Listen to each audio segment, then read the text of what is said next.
Hello everyone, it's the Canadian Wi-Fi here. You're here for Pokemon. I understand that. Here's some Pokemon. This is an NU battle. I haven't played NU in a long time.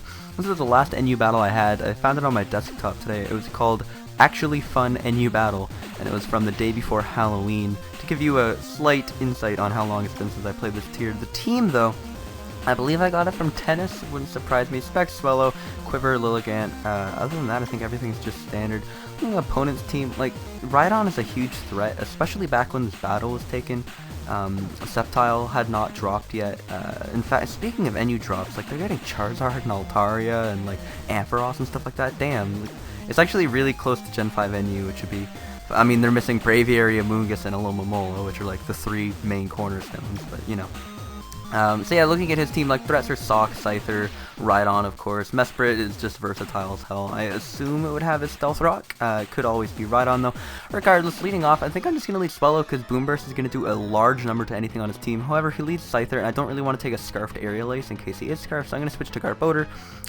He switches to Rhydon. This is okay, because I have Seed Bomb, or so I thought, until Seed Bomb doesn't even 2-hit KO, and he's Rock Polish offensive. I have nothing to switch in, so I just sack my Garbodor. I can go to Golurk, and can't really mess around with the threat. Got an Earthquake. He ends up going to Mesprit, and we can just use this turn to exchange Stealth Rock. Energy Ball is going to do about 50%. Shadow Punch is going to do about 50%. On this turn, though, I'm going to predict him to switch out into something to take the Shadow Punch, mainly either Skuntank or Rhydon, or maybe a Lantern, whatever, and hit him up with an Earthquake. Really risky play on my part, but it's going to get me back into this game because I get a free kill on his Skuntank, goes out to Sock, breaks his 30, he's going to click knockoff. Really, I have no switch into Sock, so a nice quick sack. Boom Burst is powerful. Boom Burst is going to be able to 2-hit KO any switch he wants at this point, so he's going to sack his Rhydon. I make a very poor play here. I stay in and Boom Burst the Lantern. Yes, getting off half damage on it is beautiful. But I mean, I had a Lilligant. Yes, going to Lilligant gives him Volt Switch advantage, but Swellow is still much more important than that. I really shouldn't have sacked it. Regardless, I get a beautiful like play on the thing. I can go into Pawniard, and he has no switch into that, so I'm just going to be able to click knockoff, and the Mesprit is going to stay in and die. I have no switch into Sock. See the pattern here? We're just sacking things. Sock's going to come in and claim a life, and I'm going to go to Lilligant.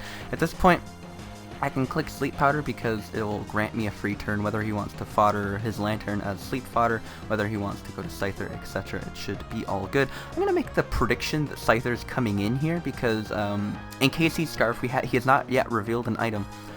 He shows Roost here, which means he's not Scarfed, but that would have put him below a range where he would have died. So it was a beautiful play by me, and it would have won me the game with Lilligant if it worked out. But regardless, Scyther's going to Roost up, get an SD up. I have to SD with Pawniard to keep up with him. I knocked off his Violet, which is great. At this point, I'm going to go knock off on the switch. He ends up sacking Lantern. That's very understandable. He's going to go to Sock. I have to Sucker Punch the Sock because I can't really switch. I need Lilligant to win, aka Pawniard's not going to be able to beat Sock if it comes back in, that's for sure. So my only play here is to sack Lilligant, and I just watched this replay because it's been so long. Why did I Giga Drain? Why didn't I Sleep Powder? It makes no sense. If I Sleep Powdered, I could have... I mean, like, okay, if I Sleep Powder and he gets a first turn Wake, I lose. But I lose regardless if I don't Sleep Powder. Like, there was no reason not to Sleep Powder there. If I Sleep Powder and he switched to Scyther, obviously I'd be at +1 after the Quiver. He's already revealed himself not to be Scarf, and his Violet, like, whatever. It was a good game, and I do agree with the name of the file. It actually was a fun NU battle. I still haven't played NU since, but I'm looking to get back more into it. In terms of Mons, obviously the CCL, the whole Draft League thing, it's not everyone's forte. Obviously I can tell by the view count.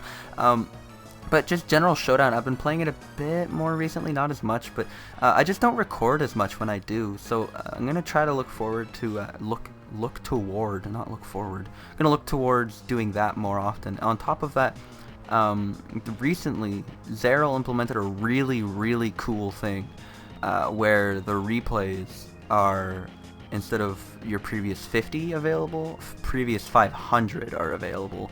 And this kind of opened a whole new pathway for me to post videos, so keep an eye out for that. I'm definitely going to pursue that, and look forward to some Gen 5 action coming your way very soon. Anyway, I hope you guys enjoyed this video. If you did, feel free to check out the others. Check out my Mario Kart stuff if you haven't yet. Obviously, if you've given it a shot and you don't like it, go. I mean, there's nothing you can say. But if you haven't given it a try yet, I do put some effort into it, so give me a try there. Anyway, I hope you guys enjoy this one. Look forward to more Pokemon in the very near future, and I hope to see you next time. Bye!